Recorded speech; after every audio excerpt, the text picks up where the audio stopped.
Hello, everybody. Welcome back to Cinema Savvy. It is myself, George, joined once more by Sam, and bringing back to the channel Neil for a very special episode of the Cinema Savvy Christmas Classics, perhaps the most controversial episode of the series so far. We are going to be talking Batman Returns, of course, directed by Tim Burton, released in 1992, and yes, we're calling it a Christmas film, and it's made it to the Christmas series. And if you disagree with that, that's okay.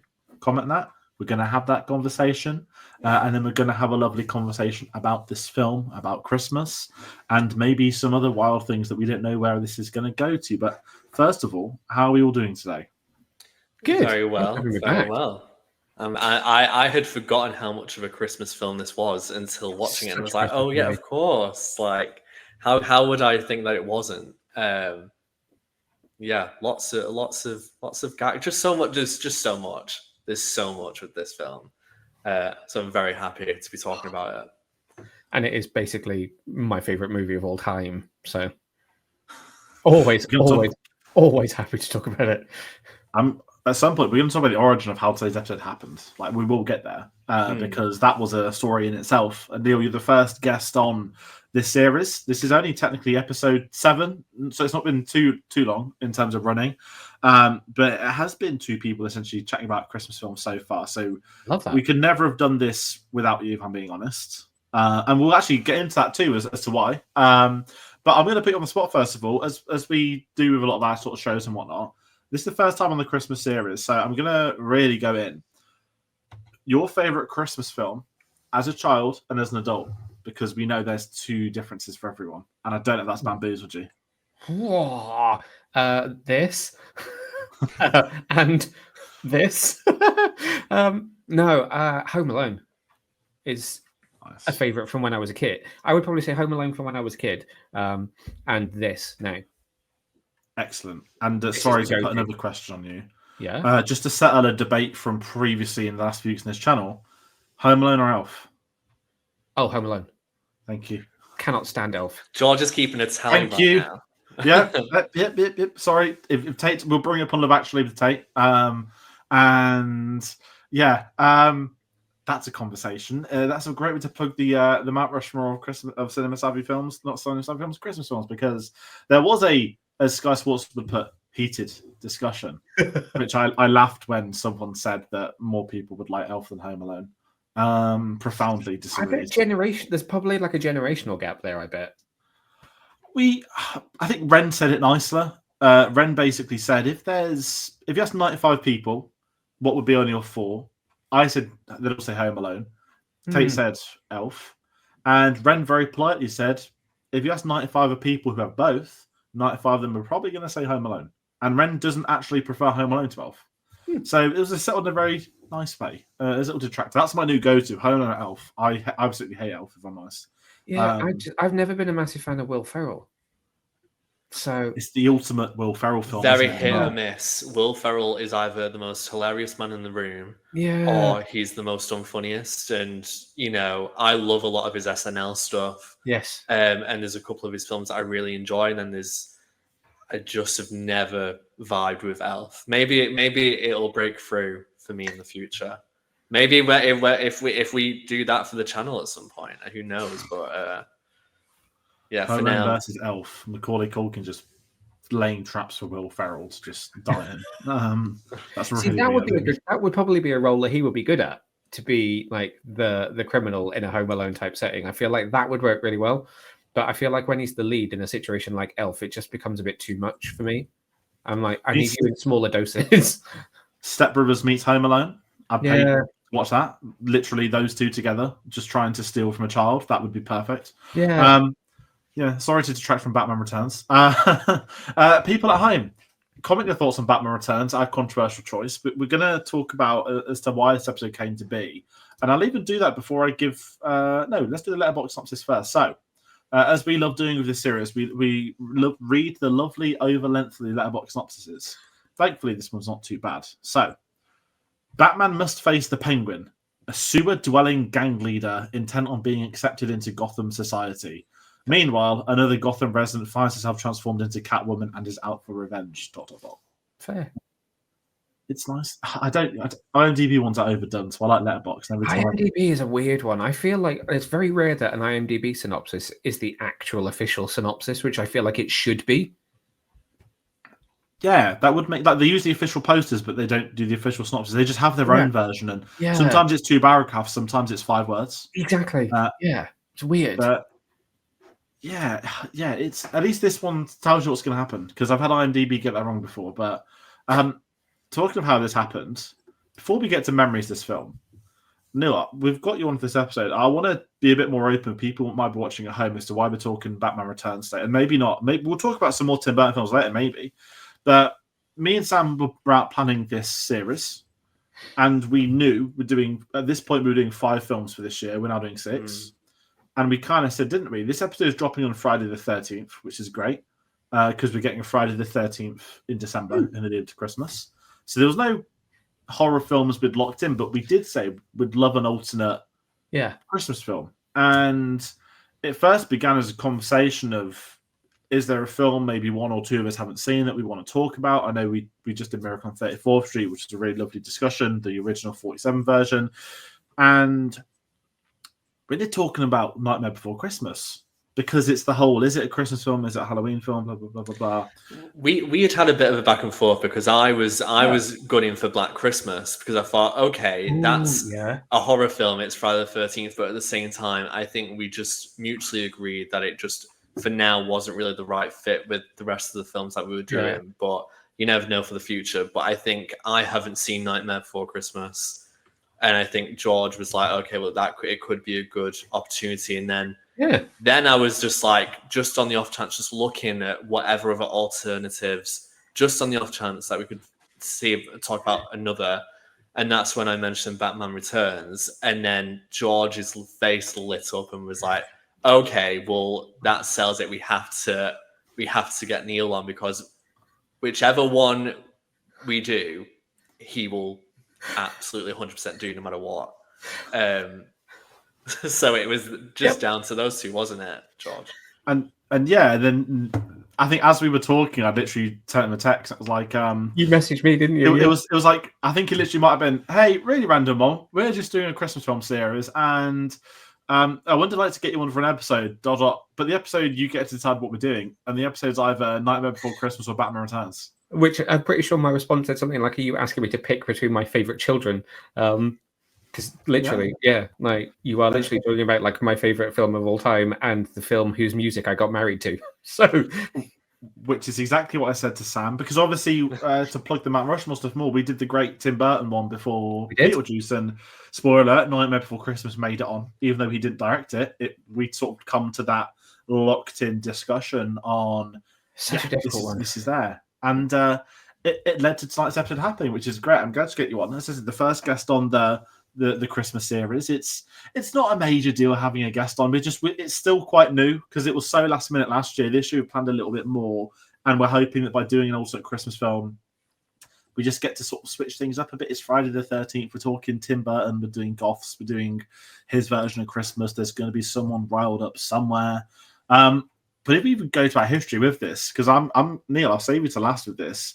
My history with this film, and this is, I don't know if you know this, I don't know if Sam, you know this too, but this part you both know, this is only the second time I've ever seen this film, technically yesterday before recording. The first time I saw this was within a couple of weeks of The Dark Knight coming out and being seen. I had the original Batman, I forgot what they used to call it. It's the anthology. Yeah, the 4 DVD box set, and it was the old cardboard DVDs with the plastic clippers. And as a child, we played Batman and Robin and Batman Forever loads. And I always used to look at the back of the Batman 89. Well, obviously I didn't know it was Batman 89 back then, and I was always like, I never really clocked it was the Joker because it was a really weird color, like it was like glow in the dark toxic, the image they used of him on that cover.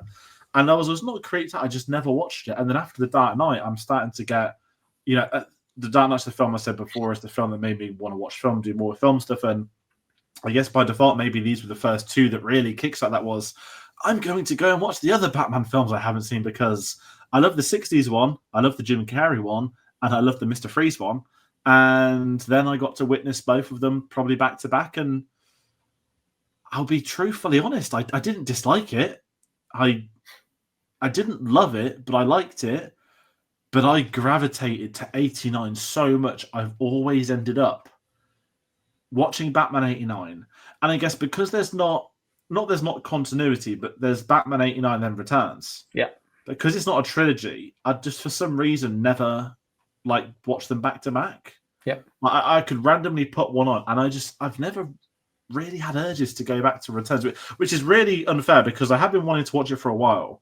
And I'm the show behind me. I have the Steelbooks for like probably 10 years at this point, the anthology ones when they all came out. And again, I've still seen Forever loads. I've still seen Batman and Robin loads. I just never went to Return. So I was actually really happy when Sam suggested putting this on. Get you on as well.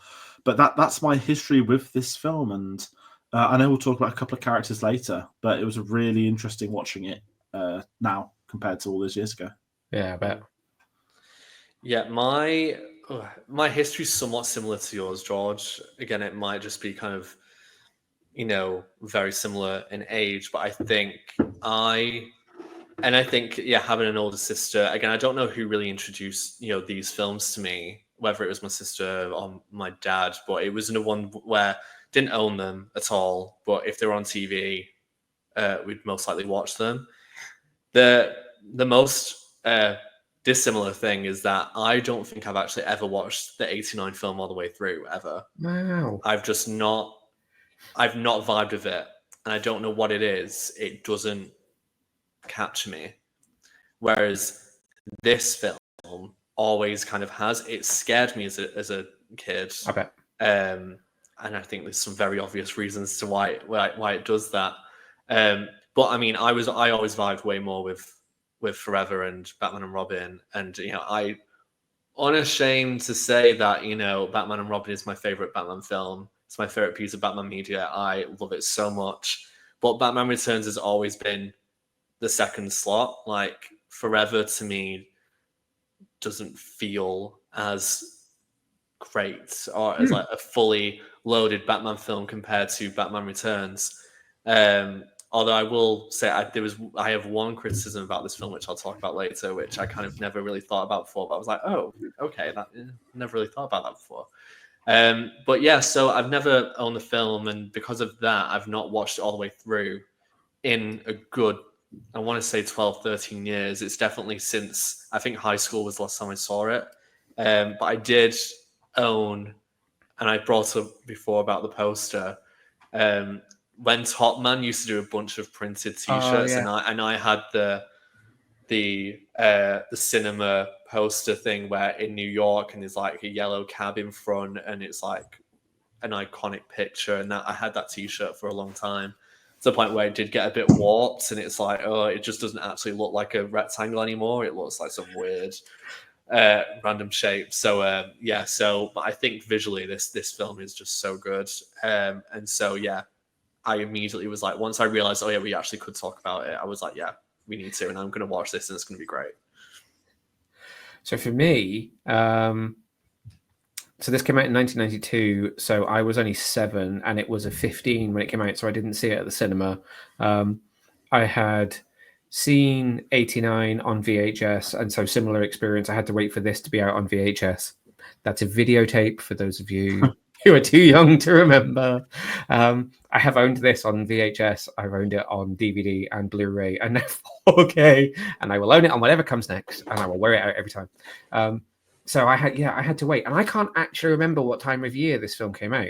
I don't think it came out at Christmas, but whenever it came out, June 92, in America. That would make sense. So I had, and I found it the other day, because we are currently clearing out my parents' house. I had the novelization, and I still have it. So that was actually my first interaction with the story, was reading the novelization, which my sister bought me. She went to see it at the cinema and kind of told me a few of the just bits about it and how cool it was. Bought me the book, which I read. I owned the comic book adaptation as well, because at the time they were doing really like straight from screen to page adaptions going back the other way of the movies, and then got it when it came out on VHS and just was obsessed with it. Like every single detail of this film, I do not think it's a perfect film, but I just obsess over every detail of it. Everything about it is just perfect Burton, perfect Elfman. I adore every second of it. And I've probably said this on when I've been on with you before, George, but like this is the movie that if you have never seen it with me, do not sit next to me, because it's worse than me even saying the lines. I am like singing the choir parts in the score and humming all of the music as well as being able to tell you the lines before they happen. So I am the worst person to watch this film with. And I now, according to my letterboxd, I watch Batman 89 and this like basically once every 6 to 8 weeks. Wow, that's at least it's balancing out the total viewings of the film between us three. I wanted one of these for years. Like I could never find one of these, and I finally got it on Etsy like a year ago, and I now wear this thing to death. It's so good. I may have to get something like that because I just think it's fabulous, iconic, so iconic. I can't wait for this. That's like the perfect period. Now because we've got another question to put not on the spot with, but we'll be talking about us watching this before today's video, because there's a story there. I just really want to quickly talk about this on like a second viewing. I know we will get to Christmas. It feels like we're doing like a Batman retrospective. Like we're not, but we sort of are, because I don't know if 89's ever been spoken about on this channel either. But watching this yesterday, I put up pretty late at night. It's Saturday night. I've had a long day. I've been doing a lot of things. I've been sorting stuff out. I know the next day today I'm going to be doing chores. I'm like, okay, Saturday night, let's put a film on. It's going to be Batman Returns. We just recorded Miracle 34th Street, which was lovely. And because I know 89 so well, it was like expecting the theme. And I was like, oh no, of course we get disheveled sort of baby penguin, which I'd always remembered, but because I've only seen it once, I can't remember the structure of the film. And I still loved it. What really hit me in the opening, and this is a really bad comparison because this is 20 years after, 10 years after. It felt like a Raimi Spider-Man film in the greatest compliment ever, in the complimentary way that it actually feels like a comic book that's on the screen. Yeah. And immediately for the Christmas stuff, because we're getting there too, the Christmas setting is so... I know Iron Man 3 is set at Christmas, but it's not Christmas like This Is Christmas. Yeah, this is so intentionally done for the Christmas setting. You can see the money on screen that they've wanted this to be set at Christmas. There are giant trees, there are costumes, there is snow. This is a cool thing that's going to be regurgitated for the entire film, not a one scene and done. Not, it's Christmas, there's like one mistletoe, that's it. It's a fundamental part of this film's existence. And it baked right into the DNA of it. Yeah, and when the goons are attacking... Yeah, and then that's where the Raimi thing came from. I was like, if I pause this, did my old for anyone that's ever a student of film, this sounds so snobby. If you're doing your degree in film and you hate storyboards, and there's a lovely little tip on After Effects I used to do, I would take my finished short film, documentary, whatever it is, hit the cartoon button, dial it up to like 100, so it looks like a terrible drawing, and then always think I've done a perfect storyboard into the film. The reverse of this is, if you hit pause on any frame in this, probably for most of the film, stick on a comic book panel. Yeah, that's a comic book. And that Christmas scene in particular reminded me of the Green Goblin parade. I know it's two completely different films, but I always go to that as the go-to. This is comic book panels as a 5-minute sequence, and I knew at that point I was like, yeah, I'm going to enjoy this, aren't I? And I still very much enjoy the film, and the Christmas setting was a big part of it, but just the opening, the scale. And I guess you got to think you're picking off from where 89 not finished, but it's still, this is the pre-cinematic universe worlds of all of this and that. It is the second Batman film. It's the follow-up to one of the biggest films ever made, and it's Tim Burton. And I had a blast watching it yesterday. I'm glad I finally was able to watch the Blu-ray after having it for probably 10 years, as I said.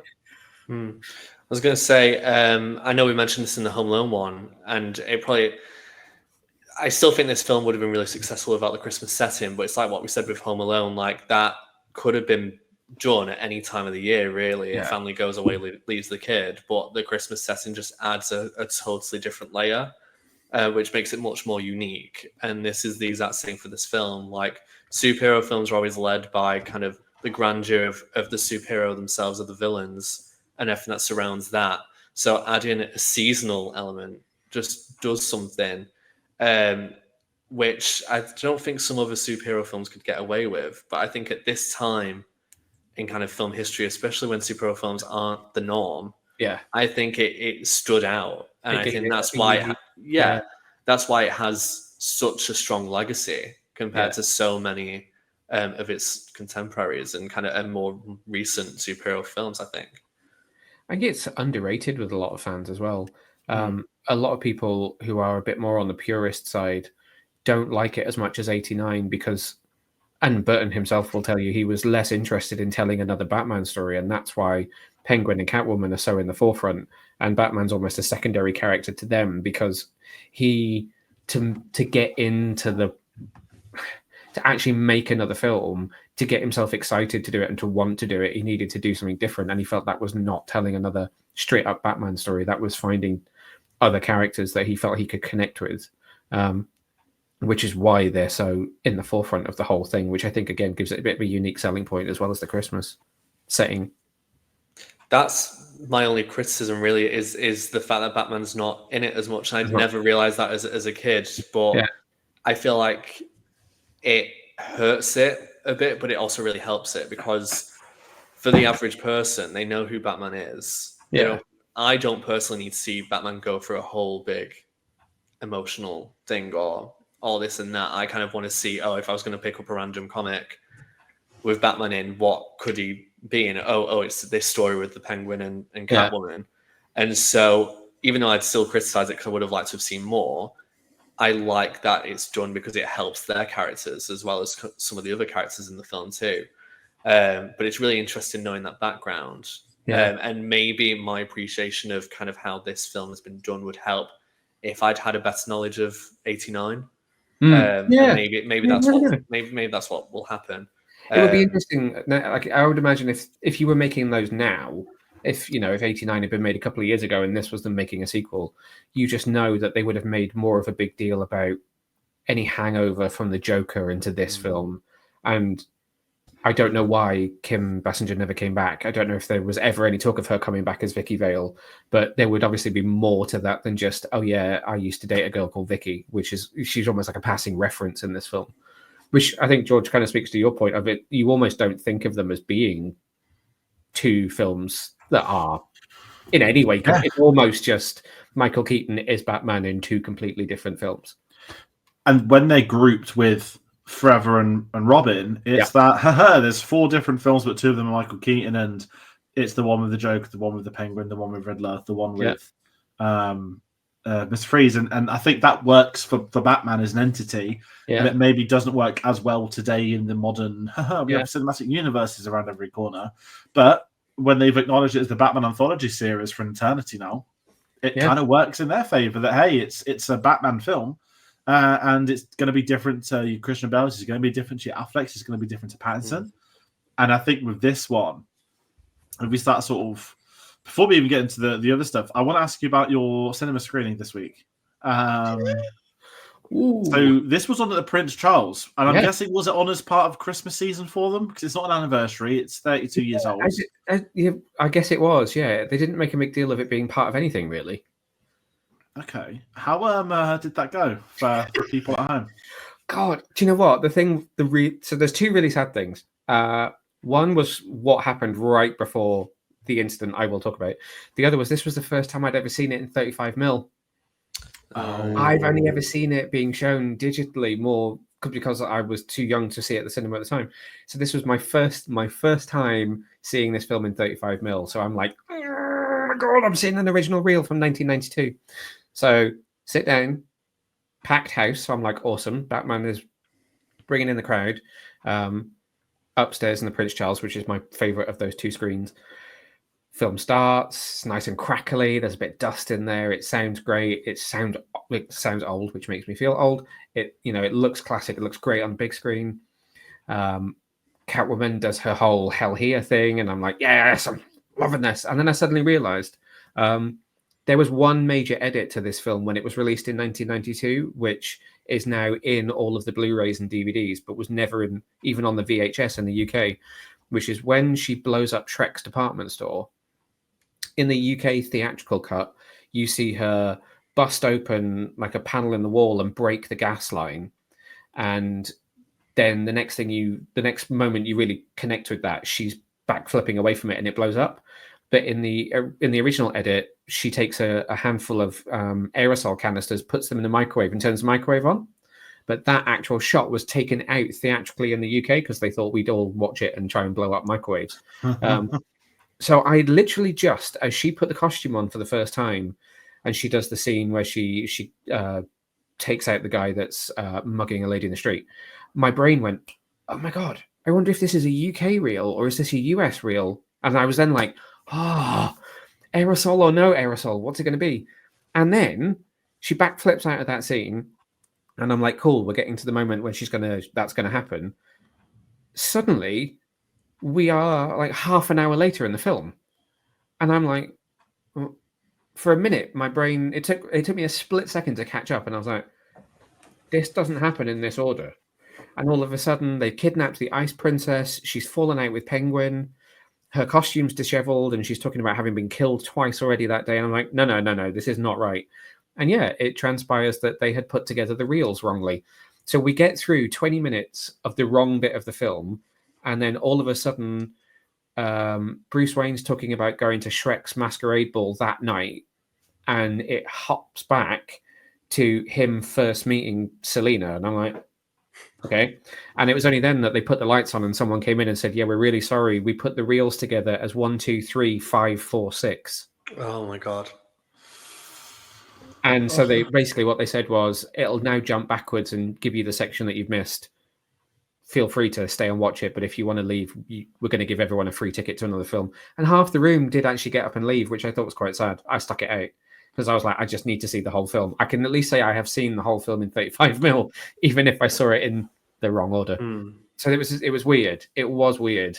Because I realized that in that basically in the section that they jumped was the first meeting between Batman and Catwoman, her blowing up Shrek's, the night that the circus gang attacks the city again, and Batman kind of takes the bomb off the big guy and blows him up, and them breaking into the Batmobile and rigging that to set up Batman. I was like, this is all the best bits of the film. What are you doing? Like, please tell me I'm not going to sit here and have missed like all the best bits of the film. But no, it was just in the wrong order. The projectionist is like Danny DeVito or something, just like maniacally laughing in the background. I was like, great. So is this just that they're all so young now that they don't know how this film should go and they didn't notice? I was like, I'm so old.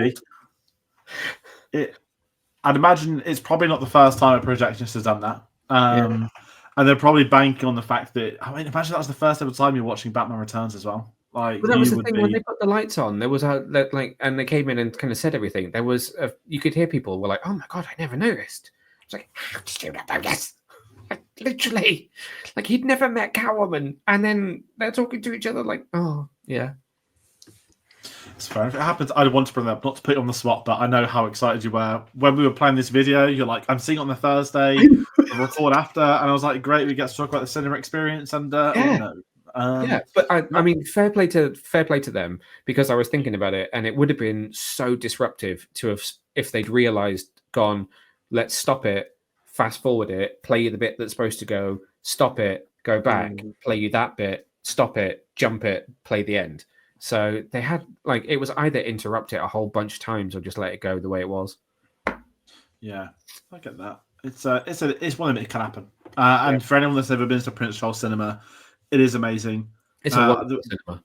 One of the first, I think the first film I ever saw there was True Romance with Charlie, friend of the channel, and that was 2021 because my phone smashed in the morning. It was Champions League final. I remember that. And I'd never seen True Romance before, and everyone had told me I'm going to love it. It's right in my street. That was biblical. I'm not lying. And it was when you had the little blemishes on the screen. I'm like, okay, I love watching Nolan 70mm IMAX, but There's something different about seeing something is a decades-old film reel being shown in the cinema today. Big fan of that cinema. But let's talk a bit more Christmassy stuff. I wanted to bring the cinema stuff up. It's really tricky. I'm getting into this segment talking about Christmas within this film. We know this film is called A Set at Christmas. I don't just want to leave it there for me, but I'm really happy to politely push on to one of you guys if you want to forefront this next moment. The importance of Christmas within this film. Sam, you made a comment about, as you said, it could be like films we spoke about at home, and it could be set at any other time of year, but this particularly works more for Christmas. What do we think? I mean, I know we picked it because it's an Christmas. I just don't know where to really begin the Christmas side of this conversation. I guess to start with, I think there's something quite interesting about using it not just as a visual thing, but also kind of thematically, kind of what are the people of Gotham going to be like at this time? Like joyful, hopeful, we've got a hero, all of this is fine. I think it's a great setting for Shrek and Penguin to go, actually, this is our time to really kind of turn things around for both of us. Obviously for Catwoman, it's more kind of this has just happened to her during this time. But for them, they've got a bigger, idea of what they can do during this specific time, and how they can really kind of take advantage of that and the people. Yeah. So I think that's something that, again, makes it more unique and actually fits with what the story of the film. As well. I mean, Neil, I'm sure you'll have kind of more of a kind of deeper idea about that. It's you're spot on, and it does. I think a lot of people's impressions of Gotham will be that it's this horrible, horrible place to live, and that everyone lives in fear. So the fact that you are seeing a lot of them coming together, that they have this nightly lighting of the tree ceremony, that they have this figurehead in the Ice Princess, who is kind of the person that they all go, and she's there, and she's helping them celebrate Christmas. Yeah, it does. It gives you Gotham in a way that you've almost never ever seen it before, unless you're reading comics and you've seen some of those different types of storylines. If you're only watching TV or anything like that, you've never going to have seen the city in that setting. And obviously I wonder if some of it was also logistically down to the fact that they had real penguins on set, meaning that they had to keep the sets chilled. So they were like, well, if it's chilly, why don't we set it in winter and we can put everyone in coats and it'll be snowy and it's Christmas. Hey. So they kind of had there might have been a logistical thing to it too, but I think it more so than a lot of other films, like you said with Iron Man 3, Christmas is really in the DNA of the film, right down to like Alfred's decorating the tree at Wayne Manor, which gives you kind of an idea about what happens with Bruce and what that family dynamic's like at Christmas. You see some of that. Selena, when she gets home from work the first time before she's been Catwoman, her boyfriend's left the voicemail saying, we were going to spend Christmas together. Thanks, Cat, for jumping across the desk. That they were going to go on a Christmas skiing trip together, but he kind of decided, what did he say? His therapist said that he needed to be more of his own man and not an appendage. So she's dumped at Christmas. It, like, every aspect of it touches on Christmas somewhere, but not in a traditional sense, which is interesting, which is why I think it fits so well as an alternate Christmas film. Excellent. I can't put it any better than that. And I'm glad you both brought up the DNA side, because it is at it's not just a lovely setting. I'm glad you brought up Gotham, because something I feel, without getting into a Batman conversation too heavily, why Gotham's always been told about the people of Gotham. Gotham is a character in itself, as a setting, as a location. And I know that a common criticism of Dark Knight / Rises is in Begins, you did the Narrows, you did this, you did that, you made it feel like a thing, and then it was Chicago or Pennsylvania. And I've always understood why, but you do miss something. And even what we were talking about Batman and Robin, when you get the sweeping skyscrapes, you get the nightlife, you get the gothic side of things, and those earlier 4 films, and particularly this one over the first Batman, does a great job. But as you said, building up the people, them turning on him so quickly because they're framing him for the death of the Ice Princess. Even Max being like, my gift to you all is going to be this, that, and the other. And it really does work Expensive for the baubles. Christmas. Not that Yeah. I'm doing an impression of Christopher Walken, because I'm not doing an impression. Well, it's Christopher Walken in the 80s, you know. Well, I know it's not the 80s anymore, but Sam, you're thinking the same as me. We're going back to View to a Kill, where he is just so entertaining as a villain, and even him in this film works really well. And I don't know if it's the right dynamic, and I feel like it's slept on a bit, that everyone spends so much time talking about Catwoman, talking about Penguin, whereas people sort of sleep on Max a little bit. Yeah. Granted, he's not a three-dimensional this, but he is a terrifying boss. He's such an asshole. I've got a horrible comparison. Like, obviously, I don't know if I should say this on the stream, but we did Miracle on 34th Street yesterday, and I didn't know about Rachel Wood being in that film until I watched it, and now we're talking about the other person. Natalie Wood. Sorry, Natalie Wood. Sorry. Oh, yeah. And now we're talking about someone else that was on the boat that day, which is a very weird thing that's just happened in my head that's completely intentional. But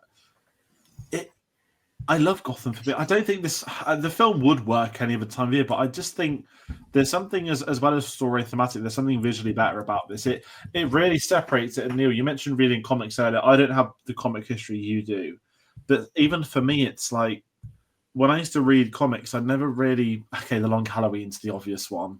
Even though it's not entirely a Halloween, it's just goes on for a very long amount of time. But it's sort of like, why don't we see the seasons on screen? Like, it does make it feel more real that they're celebrating Spider-Man 2002. They do Thanksgiving. It's not a big part of the film. It's not a key thematic setting. It just gives you the great turkey knife slap on the hand scene. But this in particular, Christmas, is like, hey, it's a Christmas film and it's Batman. And if you were to now, granted this is 2 films in 3, if you include 66, you put all the Batman films on a shelf, you look at all of them, and Returns is like, not the one, because it's got Penguin. So this is like the Christmas one. Yeah. The Batman Halloween one. Right.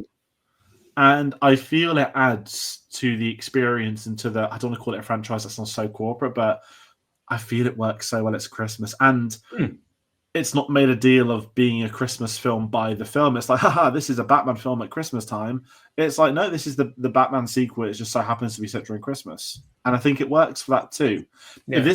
What I mean by that is if this film came out today, it would be like eye-gorging.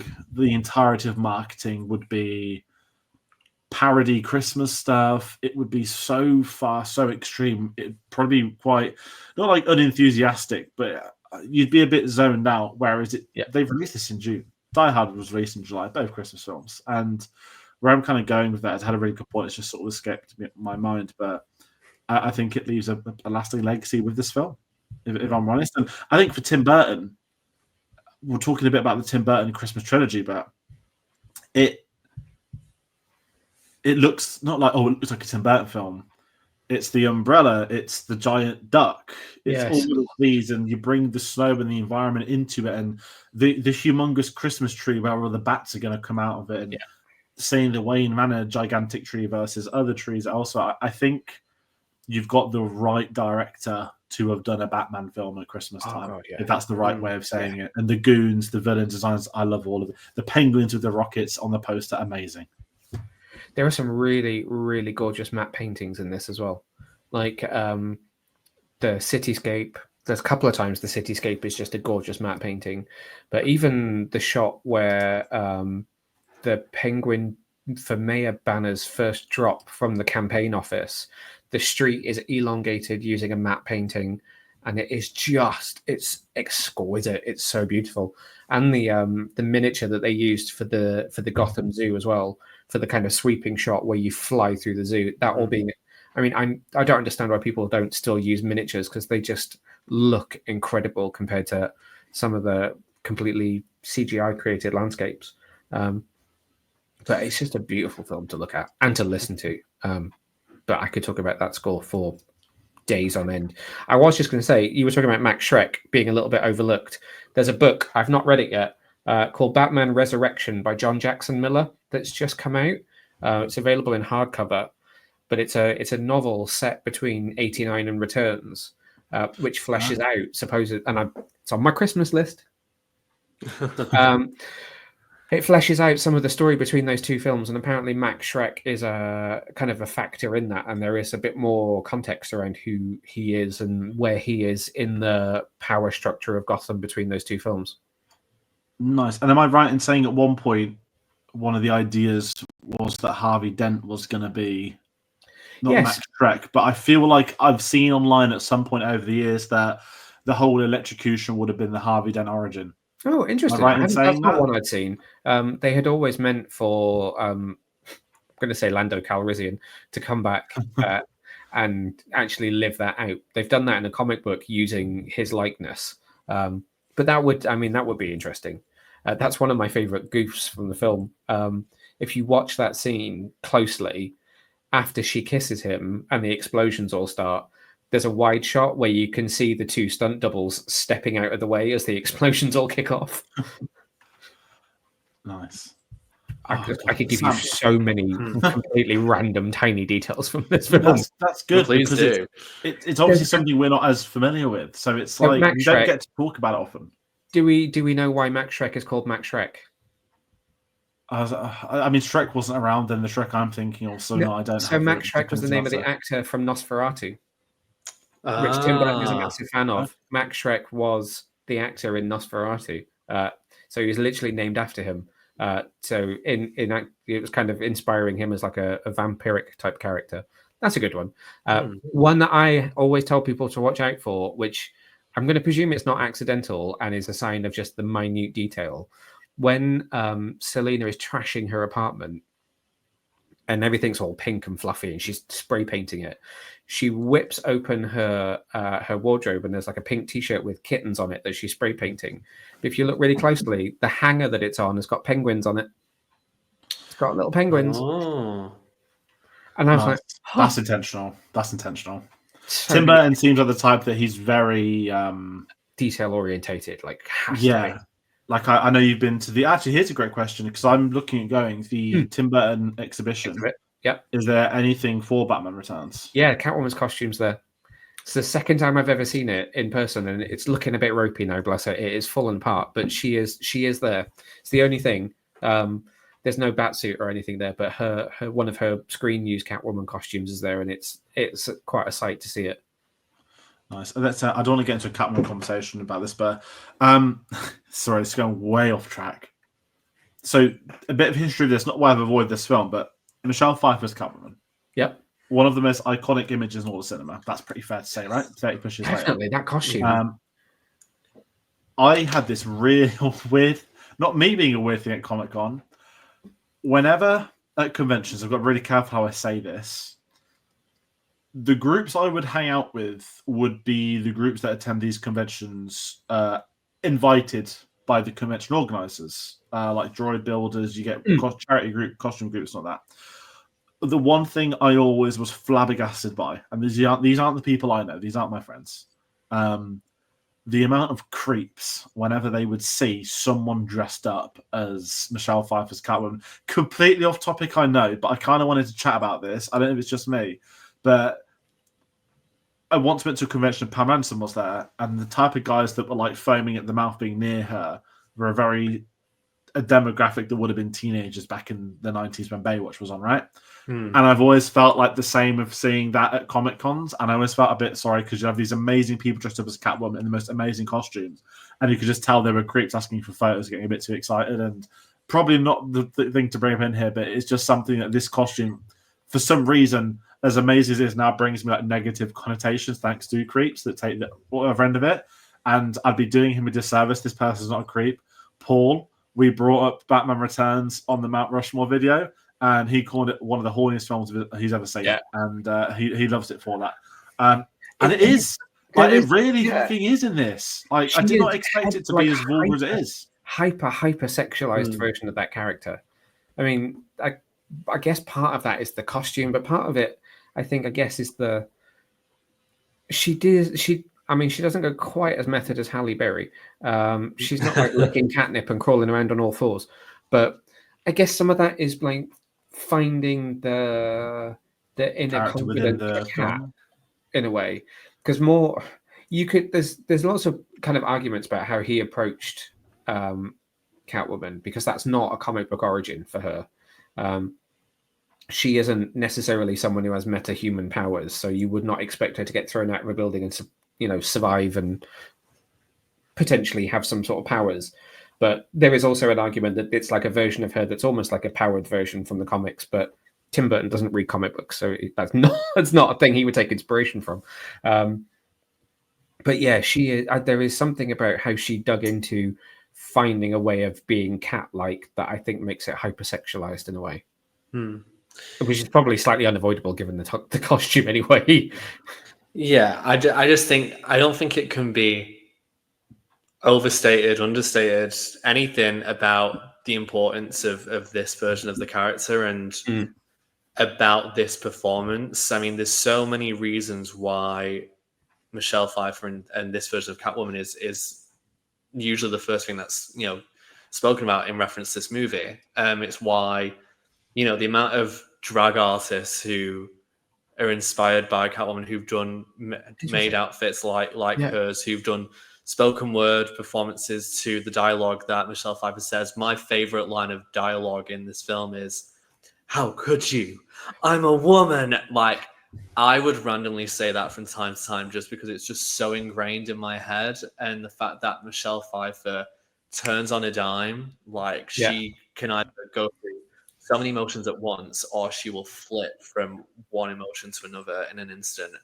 I think as a female empowerment thing, I think fantastic. I think it's not like you go from a really timid person who doesn't have that within her. It's, yes, she's being presented in a certain type of way, but when she's on her own, especially, she's saying things and she's feeling things that at that moment she can't bring to the surface. Whereas then, I don't want to say because of a man killing her or trying to kill her, she's able to do that. And obviously there's different ways you can look at that. But I think in terms of her coming out of her shell and actually being like, I'm going to do this, I think that's why so many people love her. And I think definitely an icon on her own, but a gay icon, I will absolutely say. And hopefully a good role model in some ways for women, even if it's just kind of for Michelle Pfeiffer's performance alone over just the character. I think she's absolutely the standout of the film, and that's very difficult when you've got Danny DeVito doing an absolute transformative thing, and also Christopher Walken being the biggest arsehole in the world. It's just amazing, and I think if there's anything that's going to bring you back to this film, you hate this film, but her performance alone, Neil's wearing the t-shirt, that scene alone, just excellence, absolute cinematic excellence.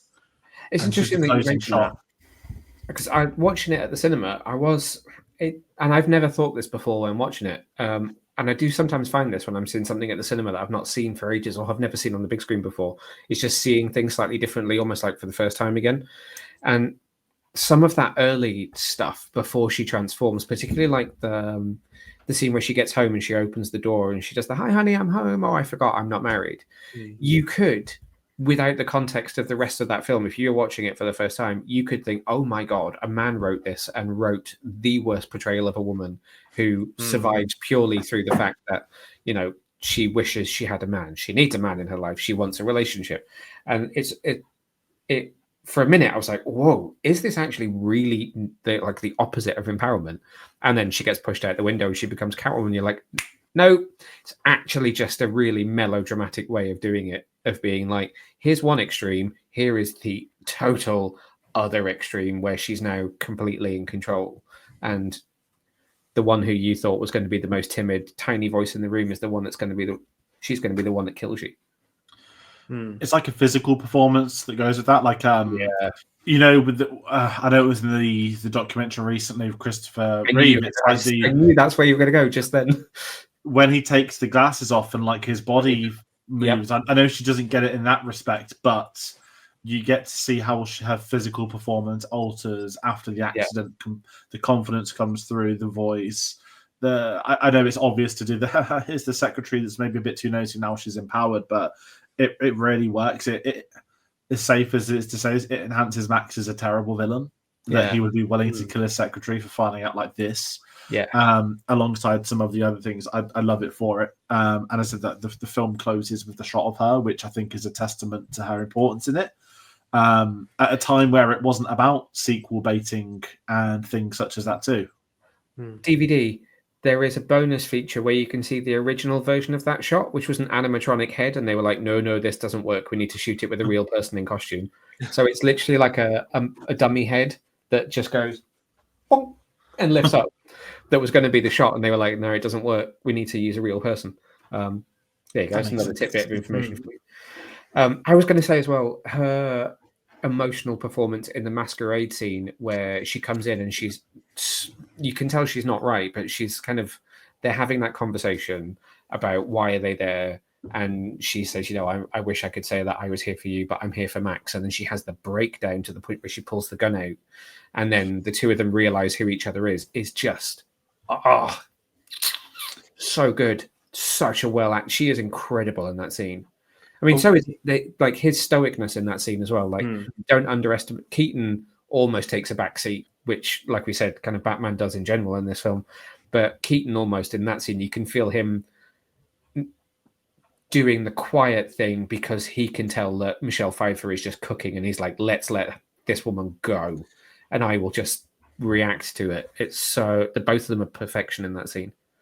Yeah, like the electricity is really there, and I think I did a review on Letterboxd after I watched it, and that was the scene that I wanted to bring up in terms of her performance and the range of emotions that she goes through. And I realized when I looked at people that I followed, at least one or two of them had also noted that specific scene, which I thought was really interesting, because it's just I think you get to that and you kind of feel like you've seen maybe most of what, you've seen them together, and that's that. But it really, if you're not expecting it, it makes you go, whoa, what's happening here? Because you know what she's wanting, but in the way that she's kind of not fighting herself, but you can, she's definitely got some fight in terms of what she's allowing herself to do and what she is, before she became Catwoman, what she would usually just kind of, let go of.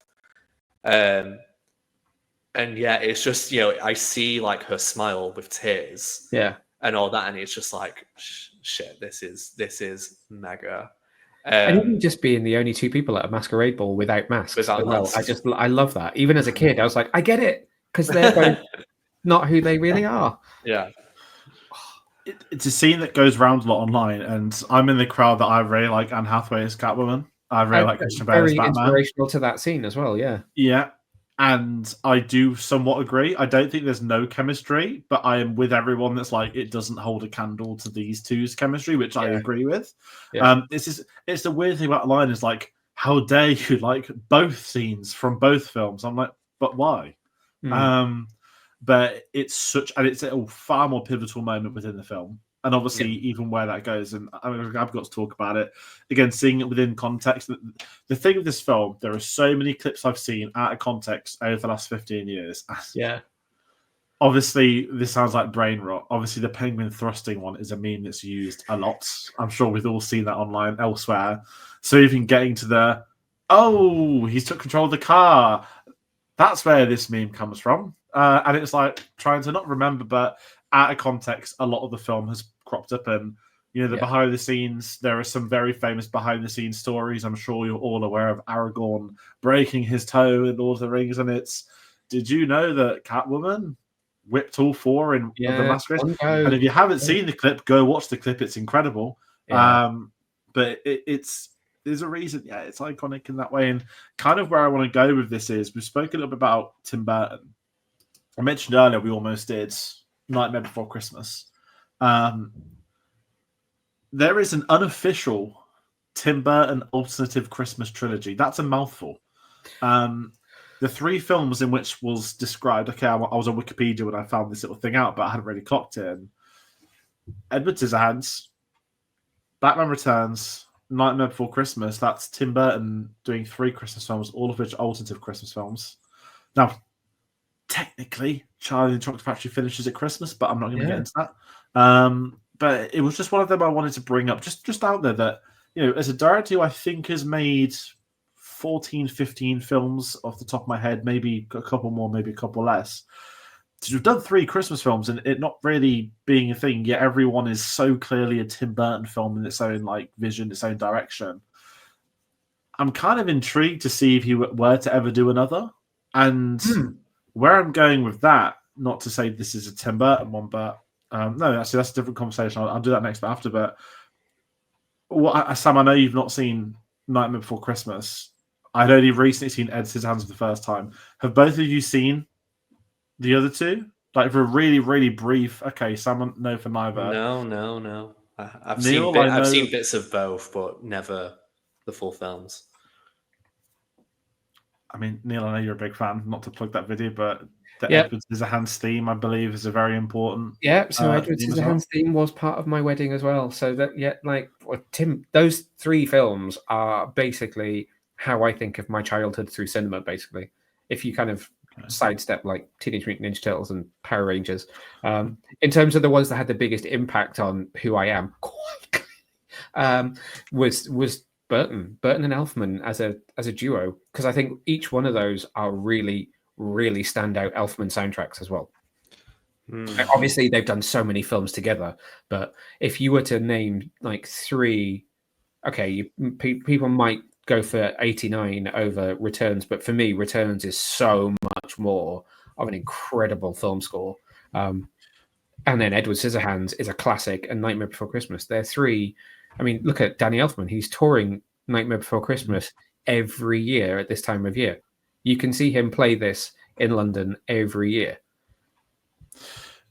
There's Christmas in the soundtrack too. That's something that caught me off guard yesterday. Not Christmas, but there's on the instrumentals, there are typically Christmas instruments being used. And I thought it was really interesting, Danny Elfman, because when we spoke about Home Alone, we spoke about how it was John Williams' first Christmas film, and the documentary makes a great point of John Williams speaking about he was excited to have done a Christmas film for the first time. And even listening to the score, I thought, oh yeah, is it going to not be like a Zimmer, but like it's the sequel. There's going to be a few more things. I was like, oh no, this is almost, bar the Batman theme, it's almost a completely different score.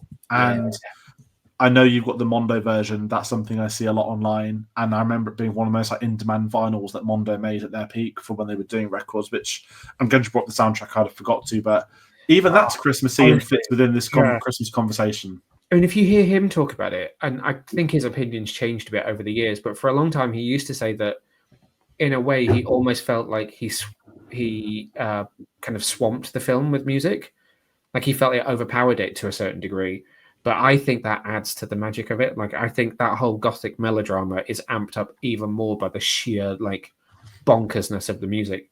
Because you do, when you listen to it, the film opens with that, like, really, really deep, billowing, like, cathedral organ that takes you into the Penguin theme, which is really, like, properly, like, right in that gothic Tim Burton zone. Then you do go into the classic Batman theme, which just is incredible, one of the most incredible theme tunes ever. But then, like the Catwoman tune, this will sound really weird, but this is how I feel when she is trashing the apartment. That piece of music, I actually wanted to walk down the aisle at our wedding to that piece of music, but apparently that was one step too far in the gothic Tim Burtonness of it all. But when I hear that piece of music, I almost feel like I'm in the middle of it, and like it's almost tangible. It's so incredible. But then there's weird, when you get to the bit where she does the hell here and she stood in the window, it goes into like bongo drums in the background, and it has this weird like boho gypsy moment. And there are so many different weird influences. It is like Elfman's weird magical brain distilled into some kind of melodramatic soundscape that is, as far as I actually would go as far as saying it's my favorite film score of all time. Which just goes with me saying it's my favorite film of all time. But like literally, I watch this film every kind of 6 to 8 weeks. I listen to that score every other day, probably. Like it will be what I put on at night and fall asleep to. But there is never a week that goes by in my life where I do not listen to that score. I have to say about the theme in particular, it's really funny that I started watching this film, and obviously the theme came on. I was like, oh my god, this is it. But then I've in recent years I've become a fan of the Victoria's Secret fashion show. This sounds complete like sidestep, but why I enjoyed that was not because of the models or the lingerie that was on there, but it was the remix music and kind They of used it. mashups. And in the 2003 show, they start the fashion show with a remix version of the Batman theme. So it's Wow. like it then goes into kind of I'll link you Neil, because it's, but as I was watching this, the Penguin obviously, is going into the sewers and stuff, and all I can think of is, wow, Adriana Lima opening the show with like massive, like with some nice colourful wings, To that piece of music. whilst this song's Wow. playing, and it's just, so I feel like I can now not disassociate the two things now. So that's always going to be in my head. But I was like, the fact that 10 years after this film, it was being used to open a major fashion show. Yeah, that's insane. I think it's just a really random but really fun thing. And could you imagine if kind of, the Avengers theme was remixed and used for a fashion show now? Like, So I sometimes wonder whether a score like this, which I feel is so iconic, even if it's just for me, has ruined a lot of other superhero soundtracks for me. Because I love Zimmer's stuff for Batman, and like the Man of Steel soundtrack is incredible. Wonder Woman's theme, yes, amazing, but it has a less memorable score to both of those films, I feel. But Marvel scores in particular, I have yet, outside of like the generic portals that everyone obviously loves and the Avengers theme, I do feel like Marvel has never managed to land. And even so, like I was just, even like the Aquaman films, some of the more recent DC films, I feel like a lot struggle to land like a Superman 78 or a Batman 89 level of like just, wow, that music is awesome. I'm with you 1,000,000%, but there is only one MCU film I will make that conversation for. Black Panther. Oscar winning as well. I'm a massive fan of Ludwig Göransson, but that's the only one where I listened to that score. Where I have to watch it, well, not where I have to stress watch the film. I was like, this score is like not above Marvel, but I was like, this is a great score, not great Marvel score. This is a great score. Yeah. Elsewhere. Well, George, you might know, like you'll not roll your eyes, but you'll probably go, "Oh yeah, I get it." My favorite, or one of my favorite superhero scores, is Zimmer's Amazing Spider-Man 2. Oh, that is that's got a lot of fans. It's a good one. Yeah, and I think it's when, because it's very generic superhero standard music. When it has its personality with it, like Burton's Batman films do, it just makes it a bit more timeless and just adds something that you're not going to hear anywhere else. And I wish kind of more films would do that. I feel like a lot of the Marvel films, especially, at least the ones that I've seen, which is not very many, but it's very safe. I think the Avengers main theme is great, and it's definitely iconic. But I think there needs to be more personality, because every superhero is different, and the score should reflect that. And then Danny Elfman, 10 years after this, goes into Spider-Man and creates probably one of the other greatest superhero themes ever made. Yeah. Have you ever watched the Columbia logo appear and the theme start? It is like the Batman films that you get the title card of the production company, and it's Danny Elfman insert. Okay, here we go. And my biggest regret of the summer was doing 2 films back to back on different Fridays, which meant when I did the Spider-Man Trilogy rewatch, I missed the opening on each of 2 and 3, which was fine because it made the day and petrol and everything a lot easier. But I actually came in like 1 minute into Spider-Man 2. I was like, fuck. Like, okay, I'm in the credits, is great. I was like, I missed the start of the... I don't even know what you call it, but no, the score's important. I'm glad we've had this little chat because, like comic book films, there's few and with the amount of comic book films there are, it's few and far between the great scores. And I felt like John Williams is Superman, Elfman's Spider-Man, Elfman's Batman, Zimmer's Batman to a degree. Not enough credit also gets put on. Christ, I might have forgot the co-composer's name from Begins. James Newton Howard.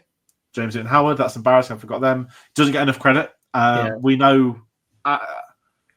Without knowing the story, what he's said about Riot is his base. The story is I saw Inception, and I was like, I need to step back now and just let these two do their own thing. Which I'm probably also guessing the Dark Knight was probably them two were starting to do their own thing together, and slowly backdrops. But James Newton Howard is essential for that begin score. Yeah, he But is. yeah, the sheer amount of Marvel films, there's been a fair few good scores, but there's not. As Yeah. you said, you get Portals, you They're get the Avengers theme. There's They're not not many memorable. outside. I think the problem is that they're often great when you listen to them in the film, and then 5 minutes later you're like, "Huh, I can't remember any of it." Yeah. And they're just not memorable. And you listen back, and it doesn't quite have the same magic on record as it maybe did when you watch it. Whereas, and again, it could just be me being biased because let's face it, I am very much so. But when I listen to like Batman Returns or 89 or Superman 78, I'm just, they're just so rich, and there's just so much meat to them that they stand on their own. Particularly Returns, I think, is just there's just so much going on. It's bonkers. They don't have much to compare to, and I think that's what helps them a lot. I mean, obviously, I feel like Superman kind of pioneers all of that, but then these Batman films are a totally new era. Yeah, and are actively trying to do that. They are so different from the Superman films. And even Giacchino's Batman is head and shoulders above Giacchino's Marvel work. Yeah, I really like his Far From Home score. Yeah, Sorry, Far From Home. Homecoming score, not Far From Home. Sorry, there's too many homes. There is some magic in Homecoming. It's quite energetic. Yeah. And you could tell, okay, Giacchino wanted Spider-Man. Yeah. You get an amazing Vulture theme. You get a nice Spider-Man theme, but it pales compared to this. And the other Spider-Man, I mean. But yeah, then it's like, then he did the Batman, and it's had like, what is it, 3 notes or whatever? It's like, yeah, he's... And all written either before the film started shooting or during shooting. So that score was actually pretty much locked before the film was even done. Because I was at the Michael Giacchino... You were there, yes. James was there as well. I had the exclusive where I walked out of a building and tweeted venomously, like, Michael Giacchino has been confirmed. I beat you, discussing film. Didn't go see it. But yeah, he got down on one knee and basically said, like, will you do my Batman score? I mean, we all thought he was going to do it anyway. But looking back, I'm so glad I was there because he ended up making one of the best. Again, we're talking Batman. Sorry, Christmas. Best Batman scores. 60s has a banger of a theme, let's be honest. Elfman's themes are great. Zimmer. Can't really talk about... Ben Affleck didn't get to do his own Batman film, so and it was Zimmer again, but it was Junkie XL, and it was... there's good bits.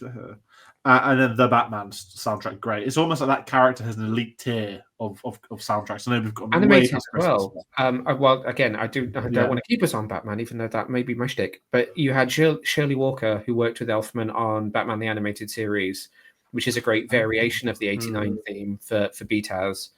The next Batman cartoon was The Batman, which I realize is confusing because you have to, in my world, you have to go The Batman brackets 2004, not Batman, The Batman brackets, 2022, whatever it was. So the 2004 cartoon was The Edge from U2 did the theme tune for that, which is really cool. It's a really cool, like, guitar-driven little theme tune. Even in animated form, there is not a bad one in the bunch. He is a very lucky character when it comes to his music. I mean, let's talk. This is actually a perfect segment. Let's keep it talking Christmas. And let's keep it talking. Let's still steer somewhat to the future of the Batman. Sam, not to put on the spot. I don't know if I've ever spoken about this, and it's fine if you say no. Have you seen the Batman from 2022? I've not, no, and it's really frustrating. It's frustrating because I wanted to. Like I was, I think it felt refreshing. I know it felt refreshing after this whole DC, debacle. I was like, okay, let's draw a line. There's this film there, so I did want to see it. Didn't end up seeing it. It's definitely on my watch list. I would probably actually rather watch that than watch the Batman Begins, Dark Knight Rises at the moment. Just because, again, I've only seen the Dark Knight. I've not seen Begins or Rises, but I feel like I'd rather see kind of a more modern take on it first before kind of going back and seeing the others first. But it's not. I'm going to presume it's not Christmas. Wow, this is Halloween. This is it. So the first one's Halloween, right? And well, technically it's Halloween to November 6th because my sister's birthday is November 6th, so that's always Laura's birthday's in this. She's not watching this and she didn't finish the Batman, so she never got to find that out. But she's seen all of Penguin and loved it. And I literally replied saying, but why have you watched the Penguin and not the Batman? I know you don't have to, but for me, it's my own sister. That was my question. Because she started it, she just didn't finish it. But sidetracking, sorry. The Penguin ends at wintertime, and me and Neil were saying before we record, we think we had a chat about it. Seeing as we're doing Christmas classics, we're talking Batman Returns. We're in a very unique situation. There could be two. Or Batman would films you at like to see? Yeah, like could the Batman Part 2 be set at Christmas? I will jump in. Yeah. Should they ever bring Mr. Freeze back to live action? That's a nice way of putting it. I believe if you were to ask, I say 500 people, I don't even know if 500 people know, but if you were to hypothetically do a poll on the internet, which doesn't really say a lot these days, I feel that most people would put Mr. Freeze at the top of which villains you want in the Batman sequel. Seems like it, yeah. And not only because the first film had the Halloween setting, which I think gives a great identity to the first film, having this one at Christmas, which we've spoke about today, is the Christmas plays an important part within that. I wouldn't say Halloween plays a massively important part in the Batman. It just makes for a phenomenal opening scene, and the week it then follows on. The idea of a second Batman film at Christmas, I'd love to see. And my question is, do you think we could see it? I personally would say likely no, but I really feel we are going to get a winter. If we're getting Mr. Freeze, we're going to get winter, and I would be for them doing a second Batman film set at Christmas. If it's not a problem. I'm not going to scream and cry, but I thought this is the great video to ask that question. Perfect time to ask that question. Yeah. I'm with you, and I want, because Long Halloween is such a inspiration to Matt Reeves. Do you have the first film have Halloween in it, second film has Christmas in it, and then slowly reveal that actually Holiday as a killer has been in the background all the time? Because, you know, you've told a mob story between the two films with Penguin. You've got the families in there that are the two main families in the Long Halloween. Okay, that could go into spoiler territory on characters we might have seen. There are a lot of ties and people we've seen who could make that a thing. So if suddenly all of Matt Reeves' films were to revolve around holidays, I would not be surprised, and I would welcome it in both calendar month and direction of travel. Yeah. Sam, as someone who hasn't seen the Batman, I guess this makes it even more. This makes it more interesting, actually, for you. Like, would you want to see another Batman film at Christmas? That's a really I'd want it to be released at Christmas. I would. Oh, I would. I'd be like, right, let's go. Like, let's lean into it, because no one else is going to do that. So why not? Ray's left the 2026 December slot, right? Why not? Why not? Because Neil, is it November it's slated for? October at the moment, I think. That is the one thing COVID robbed us from, was that the Batman was going to release in October, wasn't it? Yeah. It would have nailed the Halloween. And that's a great one. Yeah, if it's a Christmas film, release it at Christmas. That would actually enhance seeing that. Give us the rare snow day like Avatar 2 when no one can attend the press screening because of the snow. Give 4DX and make the seats cold. I don't know. I mean, like, Schwarzenegger kicks the door down of his freezer. Warner Brothers always does so well at Christmas with releases as well. Like, for some reason, when Warner Brothers releases at Christmas, that's normally a win for them. Wolf the Hero? Oh, at the time of this video coming out, it's out today. Is anyone watching it? Not me today, but I will at some point. That's my snobbery answer to that question. I will have seen it by the time this video comes out. I haven't right now. But last year we got Wonka, right? Which was massive. Aquaman a couple of years ago, because Disney famously didn't release Star Wars in December that year, and probably would have had Solo not be a flop if they did. December is a luxurious Warner Brothers slot, very rare Warner Brothers success these days. But sorry to divert away from Christmas a little bit, but we're doing Batman. We're going to talk about Batman, of course. We're going to talk about Batman, but let's do we want to do favorite scenes now? I'm just conscious of time a little bit. Sam, anything else we're missing on Christmas you want to talk about, perhaps, or the film? No, I mean, the only thing I would bring up before favorite scenes is just some of the things that happened. I wanted to bring up Go for I it. know I mentioned Catwoman before and kind of the influence to drag and stuff. And I did want to mention The Ice Princess because Mhm. Kylie Sonique Love does like a very good actual replica kind of look of hers for a Drag Race holiday special they did a few years ago. I think I And she saw looks that actually. and she Yeah, I looks did. exact like hair, like outfit, everything is just so on point. And even though I don't necessarily agree against the character being used as she is, and I don't think that's great representation there. I do think some weird joy that when she, even though she does die, R.I.P., she does it in a very see you next Tuesday way by lighting up the Christmas tree by falling on that. But I think that's, if you're gonna go out, do it like that. I feel like she'd probably be in an edit meme. Do you know, like when they did all those memes when the Chromatica album by Gaga came out, and it was like and it was like this transition from an interlude single to another track. And I feel like her landing on that box would be the point of that. But I guess unless you know it, it just sounds like I'm babbling, which I probably am. But that's just what I thought of when I watched it last night. I was like, oh yeah, I could see that edit happening. Maybe I'll make it. If no one's made it, I'll make it. But no, she's a character. I was going to mention actually just DeVito as well, really quickly, because I feel like we've not mentioned. Yeah, we've not. He needs a bit more. Yeah. And I used the word before about like transformative with him, and he is the character, the actor who goes through the biggest transformation, and I feel like it's probably one of my favorite performances of his, just because it's so unlike him as a person. If I'm watching Hercules and I hear his voice, I'm like, oh, that's Danny DeVito. If I see him in Matilda, I'm like, yeah. A bunch of different roles that he's done, but in this, like, he really manages to capture the essence of this version of the Penguin, and you'll simultaneously feel sorry for him, but also go, you need to like stop, because if he actually does really well in his own plan, but he kind of takes it a step too far. If he hadn't have been so intent on getting Batman out of the way and kind of maybe rubbing Catwoman up the wrong way too, he could have actually done well, but he shouldn't have trusted Shrek as much. And he is his own downfall, and it's a shame because obviously I feel bad for the child version of him, and for him only being 33, which is crazy.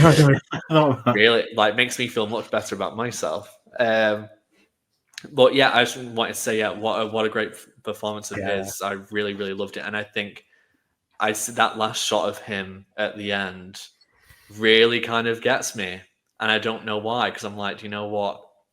Good, but also like, oh no, I feel kind of bad for you. It's a weird one.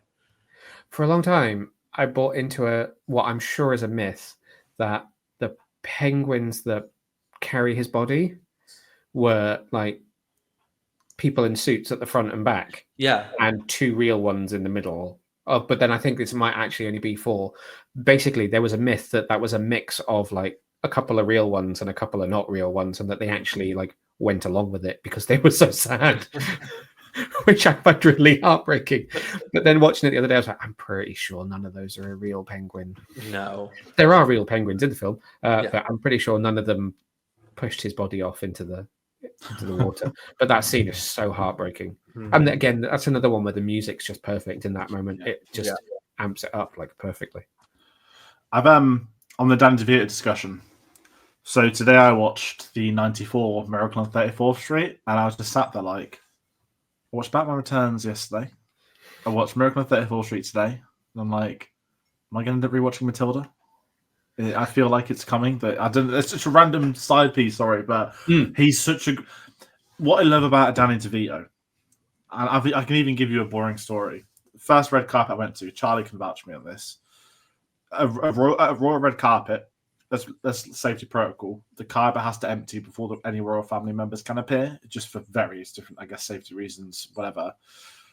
So it got to that point of the night where this is actually like Albert Hall 2017, the entire red carpet has cleared and a massive sort of 4x4, like, you know, the vehicles that the actors get voted turn up.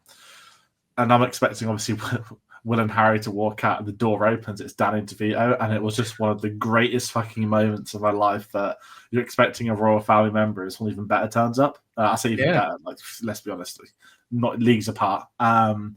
But he's such a legend, and I feel someone that wasn't obviously born in 92, his work, I've not seen it sunny. I feel like I've seen all of it sunny through Instagram Reels.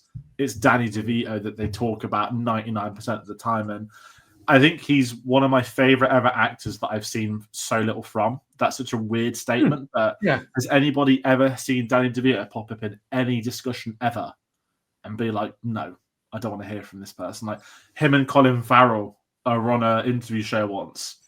They're both talking about playing the Penguin. I think Colin Farrell's like, I don't drink anymore, but I would love to go on a night out with you. And it's like, you can imagine how much fun Danny DeVito would be. And then you look at the personal side of his life, that, you know, when Matilda's being made, he was almost a second father for Mara Wilson at that point, that one of her, I think, was it her mother, had cancer at the time. And he almost like raised her. And I love that. I love him. He's one of the genuine good guys of Hollywood. Yeah, definitely. And his wife, of course, as well, is a legend too. But sorry to go on a tangent, not talk about him as the Penguin. Love him as the Penguin. What I can't believe is that they were able to do a different Penguin decades later, and it's equally worked as well and be two completely different portrayals. Whereas the Joker, love Jack Nicholson's Joker, love Heath Ledger. The Jokers have always, I guess they have to be similar to an extent. They're literally playing a maniacal Joker. But I love the fact that Penguins have been able to be two completely different characters across these decades. I know we're in the early days. We've still got another film where we'll see Penguin. But it could be another Christmas Batman film with the Penguin in it. Penguin, yeah. Very different Penguin. But still, it's... I'm sorry. I'm glad you brought him up, because we haven't given him his dues, and he absolutely... He deserves it. To. Yeah, he does. And... kind of that. I mean, it's hard to talk about favorite scenes because I've spoke about so many great moments. I love the open. I love all the terror scenes. That sounds really childish. Just any moment where we've got the good. It's like Batman 89. Like, what's my favorite scene? 89. Probably the museum scene. It's like, I love seeing the villains and their plans. Yeah. And it's the Tim Burton stuff, right? It's Tim Burton having fun. It's his costume department, his production designers. It's all of them just having an absolute ball. I love it. But in terms of best scene, it's the working out each other's identity, because it's such a, it feels real. It feels like they've both, you know, are we meant to fight at this point? Like, I love it. It hit me this time. It really did. I mean, I'll agree on that anyway, as one of the best scenes, my favorites as well. I think, again, I said that line earlier of what Catwoman says, but that first interaction between herself and Batman's one of my favorites. Small scenes, like, you know, we don't see a lot of Wayne Manor, but just like, you know, they go down to the Batcave and, you know, Bruce is like using the fish tank to push the button, and that opens and then Alfred's like, I think I'll take the stairs. So, you know, and it's just very, I love their interactions, and I mean, I love Michael Gough anyway. He's just so awesome. But just little things like that establish the relationship and kind of what their different approaches to things. You know, Alfred is not going to go down a chute to get to the Batcave or anything like that. And yeah, I guess I love kind of the last scene as well. I love kind of the intrigue and the fact that, you know, Selena has definitely affected Bruce. Yeah.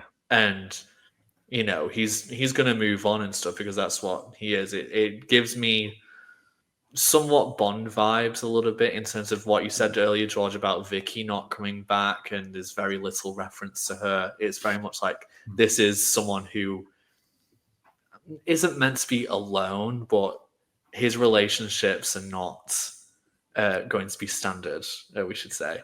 But that kind of hope of seeing her at the end, and then she's not there.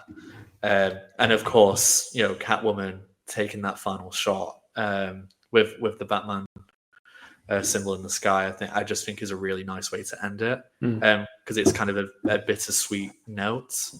It's not something that you get often in a Christmas film, ending, which is maybe part of the reason why people don't think it is. 'Cause it's not a nicely wrapped up in a bow happy ending. But that's what makes this film stand out and makes this as a Batman film feel more unique. So yeah, that last scene especially. There's you mentioning Bond there is kind of perfect actually, because something that I think about with this film that kind of feels slightly Bond-esque to me as well is embracing some of the silliness. So like how you know Bond would have his gadgets back in the day that some of them seem a bit ludicrous when you watch it now. I mean, I don't even question when I watch Batman Returns the fact that Bruce Wayne has random extra lights added to the manor that shine the bat signal in. Like, whoever installed that went, why is Bruce Wayne installing bat symbols that when the bat signal goes off, it shines in on him? Huh. Like, stuff like that. I just forgive in this film, but I feel like they, even more than 89, are just like, oh, let's just like go wild. So like the Penguin, when he's the meme of Penguin kind of like in controlling the Batmobile, the fact that he went to the trouble of building a miniature Batmobile to sit in. Like, Love that. If you were to do that in a film now, he would be sitting on a computer somewhere, maybe a joystick if you were lucky. Whereas like he has actually got a trailer with a miniature toy Batmobile to sit in. Like the bonkersness of that. I love stuff like that as an aesthetic, which I realize is not necessarily a scene specifically, but it's like way across the whole film. I will shout out the first sequence where they all come springing out of the giant present and attack the city. It's just incredible. Because there's so much going on in that scene between Shrek trying to run away and getting dropped into the sewers, what happens with Selena and the clown that he pulls the wall out to knock him out, and then her having her little dark moment with the shotgun and stuff like that. I think that scene, I've never really thought about how long it goes on for, but it's quite extended how much is happening in there with like the Batmobile firing off and Batman beating people up. It's just amazing, which led me to another little like nugget of information that is definitely worth dropping, and I should have thought of earlier. But in the Tim Burton trilogy of Christmas, there is a little overlap in that sequence where they're attacking the city at the start. The guy who breathes fire and is dressed as a devil, if you go back and watch that moment where you first see him, so they've all sprung out of the present, chaos everywhere, he's dressed as the devil and he blows fire into a shop. But if you listen to the music, it's actually Making Christmas from The Nightmare Before Christmas. Like it does the da da da da da da da from Nightmare Before Christmas. Danny Elfman put some of his Nightmare Before Christmas into Batman Returns. I've just had a moment. I've just checked it. Tim Burton released Edward Scissorhands' Batman Returns and Nightmare Before Christmas 3 in a row. 1992. Yep. Those 3 in a row, 3 Christmas films. That's wild. Imagine trying to do that unintentionally or intentionally today. Love that. I'm going to have to keep an eye out for that. I will see this one again. It does get shown a lot, I feel, at Cineworld. I feel this crops up maybe once every year or two, or at least it has. Yeah, more recently than it has done in the past. It's been around more recently. But if I head into my final thoughts, again, it's not the first time I've seen the film. It's the first time I've seen it fully since 2008. God, that is a long time ago. And obviously I've seen so many clips out of context, but I loved it. I had a blast with this. And I think next time I see 89, I'll probably do it. I almost watched 89, so I was like, no, I'll do Miracle on 34th Street. But I think I'll be at a point where I start double billing them, or at least maybe watch this seasonally a little bit more. I've seen more Christmas films this year by December the 8th than I have in probably the last 5 years combined, which is wild. I've seen 8. It's not that many, but yeah, it was really fun to watch this and get the chance to revisit this. And I guess alongside that with me, my final thoughts is a massive thank you to Neil for picking this and Sam for suggesting it as well. So we had it on the board for conversation. So that's my thank you as my final thoughts. Yeah, I mean, I'm really glad that we've gone with this because it has been such a long time since I've seen it, and I appreciate it at this age now so differently than I did when I was as a kid, and there's so much more that stands out. Again, it's not my personal favorite, but it's literally like the second choice. And I think objectively, I think this is either the best Batman film or one of two. The other one would be The Dark Knight, but I've not seen that for since it was released too. So it's been a while for that one.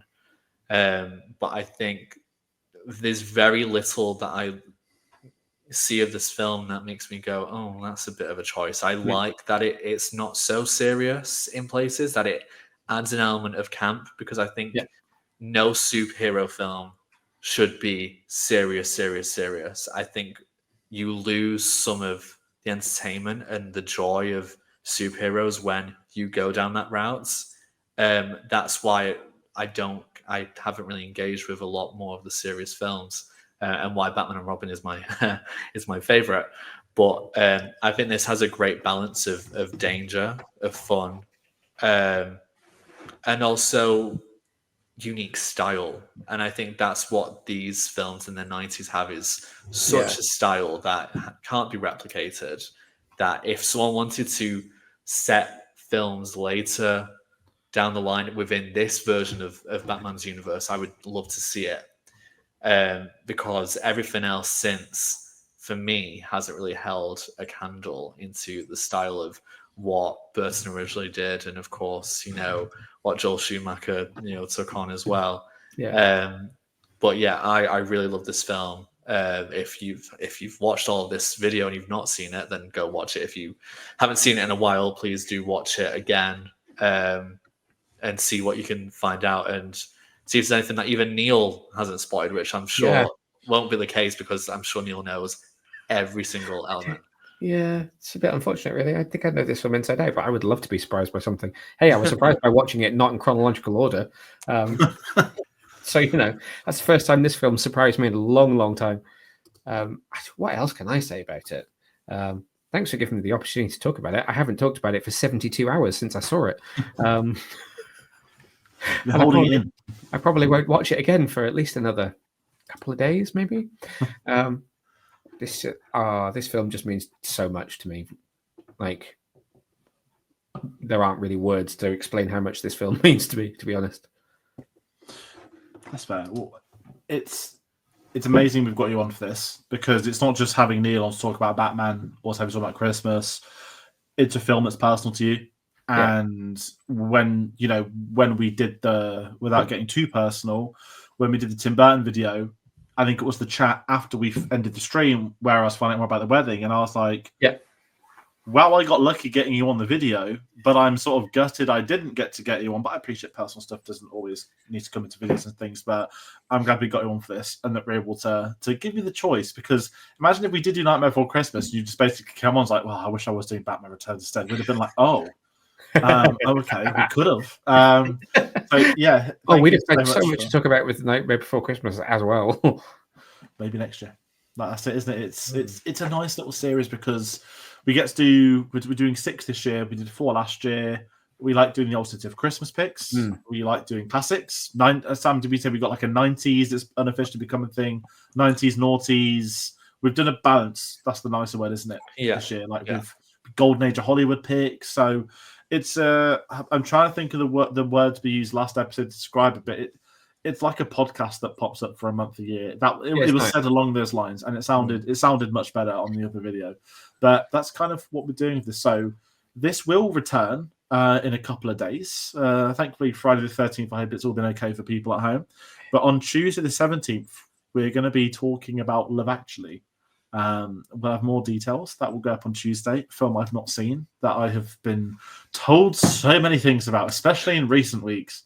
When on the Mount Rushmore, everyone talked me through all the stories, and I sat there like, I haven't seen it. I was 2 weeks away from seeing it. I've always known bits of it. Kieran Knight has been talking about it this week too. That's going to make for a fun conversation. So, yes, Cinema Savvy Christmas Calyx will be back on Tuesday. What else is coming up? Wow. Today, Wolf the Heron has released in cinemas. Craven the Hunter has released in cinemas. Wow.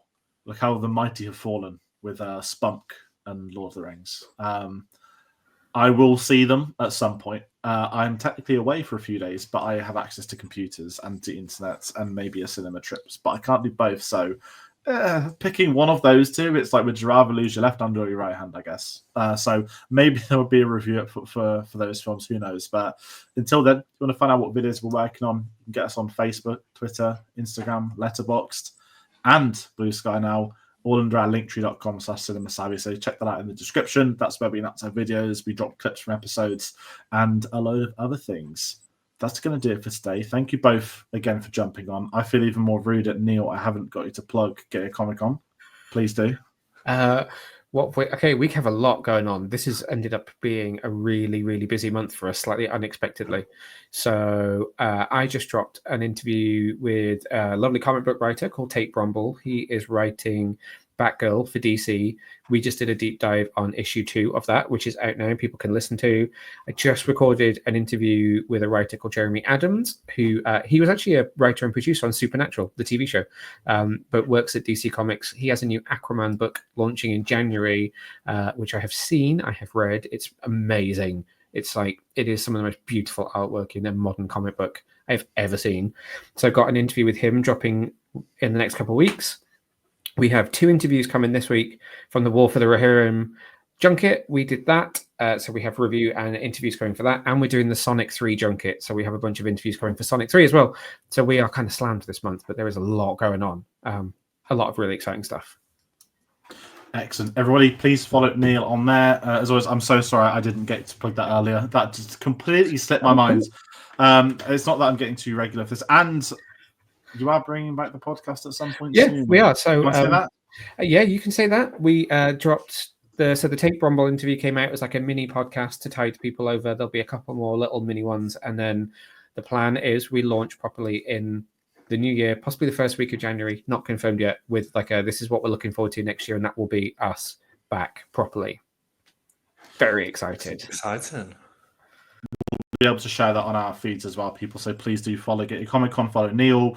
Aaron's been writing for him, friend of the channel too. So there's a lot happening. It's a very lovely site with lovely people running it, and we'll always endorse people that are fans and doing the right thing with their coverage. So it's great to you guys doing junkets as well. And to everyone watching at home, thank you all so much for watching. I did mention we'll be back with another episode. More details will emerge for that. And in the meantime, we'll see you all on the next one. Take care.